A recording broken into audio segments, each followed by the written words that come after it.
Boa tarde, começa agora mais um Visão Técnica, dia 24 de novembro, sexta-feira.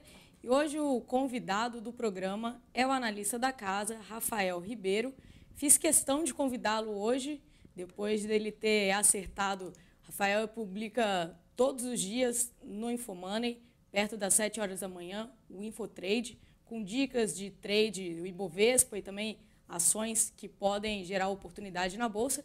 Ele acertou a reversão do Ibovespa, falou muito sobre a média móvel de 21 períodos no gráfico semanal do índice, acertou o ponto e agora eu tenho ele aqui comigo no estúdio do Infomoney. Obrigado, Paula.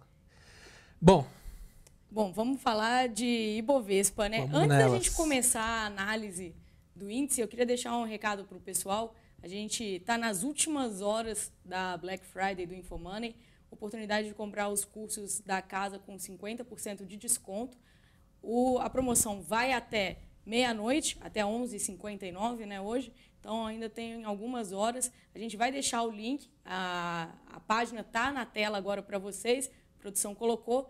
Só entrar na Infomoney/Black Friday. Vocês acessam, a gente vai jogar o link para quem está nos assistindo ao vivo. Tem curso de análise técnica, o assunto é análise técnica, então, para quem já está familiarizado com o assunto, quer aprender mais, essa é a chance. E, Rafael, já venho aqui, já joga a bola para você. Você que falou bastante sobre a média móvel, eu duvidei. Muita gente duvidou. Viu? E aí eu queria que você mostrasse por que você acreditava em reversão naquele ponto e também já aproveitasse e falasse o que você espera para os próximos dias. Né? Bom, primeiro, boa tarde. E falando sobre a nossa famosa média móvel de 21 semanas do gráfico semanal. Aqui, olhando o Ibovespa, vou colocar aqui. Por que eu acreditava tanto nessa média móvel de 21 semanas? Se a gente observar desde a reversão do Ibovespa em 2016, quando o Ibovespa fez esse fundo, iniciou toda a reversão, a média móvel de 21 sempre subsidiou o movimento de alta. Então, ele fez a primeira perna de alta, descansou sobre a média móvel de 21, retomou o movimento de alta. Descansou sobre a média móvel de 21, retomou o movimento de alta. A única vez que perdeu efetivamente foi no Wesley Day, então ali foi um evento, vamos dizer, um on-off. E ali, quando voltou a negociar acima da média móvel de 21, fez o sinal de fundo por aqui, fez a pernada de alta. E como foi testar pela primeira vez a média móvel de 21, que é um ponto muito importante do gráfico semanal, era a expectativa de uma reversão. Por conta disso, por conta desse teste. O que diferenciou desses últimos testes? Foi o volume, que a gente pode observar aqui. Também teve feriado nos Estados Unidos, essa semana diminuiu um pouco, mas o volume foi bem abaixo da média. Isso traz uma certa indefinição e essa indefinição é refletida justamente no gráfico diário do Ibovespa. Porque o que aconteceu? Vamos olhar aqui o gráfico diário. O Ibovespa, ele fez um movimento de baixa depois que ele perdeu 75.180, confirmou o pivô de baixa, esse movimento foi acompanhado com volume pela saída dos estrangeiros, os estrangeiros voltaram nesses últimos 3, 4 dias, eu acompanho o fluxo estrangeiro, eles voltaram efetivamente. E agora a decisão é o seguinte, o que o Ibovespa vai fazer? Testou, deixou o fundo na média móvel de 21, foi testar a média móvel de 50 dias, que é essa aqui em azul, que é por onde passa justamente os 75.200, que foi o ponto perdido que abriu a tendência de baixa aqui no curtíssimo prazo. Agora a expectativa é pelo retorno próximo da região dos 72.400, que esse vai ser o ponto decisivo do mercado. Por quê? Se o mercado efetivamente fazer um sinal de fundo por aqui e conseguir romper os 75.180, que é uma probabilidade, que tem uma grande probabilidade por conta da tendência de alta do gráfico semanal. Então, se você olhar, eu gosto de olhar em camadas, né? Então, se você olhar o gráfico semanal, tem uma tendência de alta. Então, a expectativa é pelo rompimento de 75.180 e aí o mercado volta para os 78.000, que é o topo histórico. Então, de olho nos 72.000 primeiro, 400. que ali vai ser a decisão Isso, do índice. exato. Então, o que o mercado vai fazer agora? Uma correção até essa região dos 72.400 e ali vai tomar a sua decisão.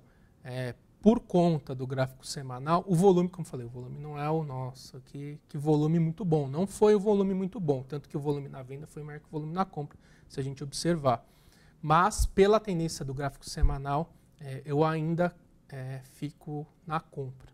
Busco compra se voltar próximo da região dos 72.400. Agora, se perder os 72.400, aí o mercado, a expectativa é perder os 71 mil e aí a gente vai buscar lá os 68.800, que foi o topo rompido em agosto. Eu que duvidei antes, agora vou acompanhar todos os dias, diariamente, o Infotrade. Sim, não, vale, é uma leitura que, inclusive, o Aliakin que veio aqui, né, semana passada, falou da média móvel 21, então é um ponto muito importante para os grafistas.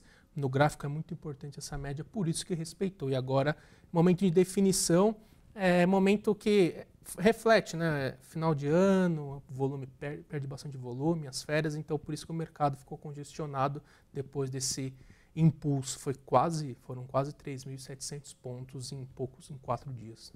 Eu estou acompanhando a transmissão do Facebook aqui, o Rodrigo pediu Fleury, eu só vou já deixar o recado, a gente vai analisar Fleury no segundo bloco e outras ações também, a gente soltou uma matéria recente agora lá no Infomoney, aí já partindo para análise fundamentalista, mas das ações que estão baratas, que estão na Black Friday. A gente vai pegar esse levantamento que a gente fez de análise fundamentalista e levar para o gráfico, ver quais dessas ações graficamente podem gerar, se alguma pode gerar oportunidade.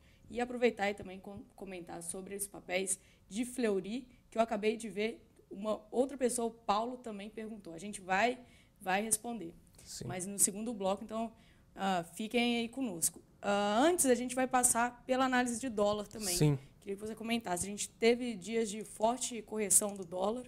Qual que é a leitura? Bom, o dólar, o que aconteceu com o dólar?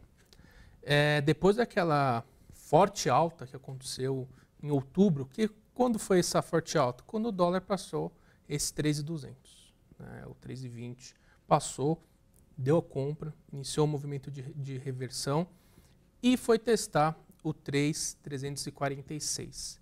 Aí ficou congestionado e nessa congestão formou um padrão de baixa, que é o ombro, cabeça-ombro, que é um dos padrões mais conhecidos dentro da análise técnica, padrão de reversão. E o que aconteceu?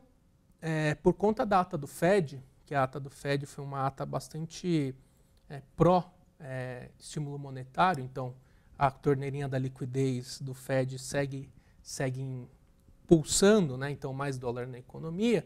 Então o dólar perdeu o 3,24 e acionou o padrão de baixa. A expectativa agora é o dólar voltando para a região de 3,18. Esse é o objetivo do padrão de baixa. Antes disso tem o 3,20, então essa região de 3,20, 3,18 é o objetivo do dólar para os próximos dias. Então, está em tendência de baixa no curtíssimo prazo. Anulou aquele movimento de alta do curto, então no curto está parado e tem essa tendência de baixa de curtíssimo. Ficar atento ao teste do 13,18, 13,20, que pode ser que o dólar consiga reagir por ali. Agora, a gente pode falar em um período aí de indefinição do mercado, né? Sim. No final das contas, reflete muito essa falta de liquidez, então o mercado está parado, né? Ele está esperando, tem a questão da Previdência, enfim, tem todo um arcabouço por trás disso, mas pelos gráficos é muito dessa indefinição do mercado. O dólar, pelo menos, tem uma definição, por enquanto, que é recuar até a região do 13,18 nos próximos dias. O Ibovespa deve ficar um pouco congestionado naquela faixa, recuar em cerca de 1%, 2%, para aí sim, ou romper e buscar o topo histórico, ou ficar naquela congestão para poder perder o último fundo e voltar para os níveis de agosto. Bom, Rafa, vamos fazer uma pausa, a gente volta daqui a pouco no segundo bloco e a gente vai comentar sobre as ações baratas na Bolsa que graficamente estão dando oportunidade. Até daqui a pouco. Até mais.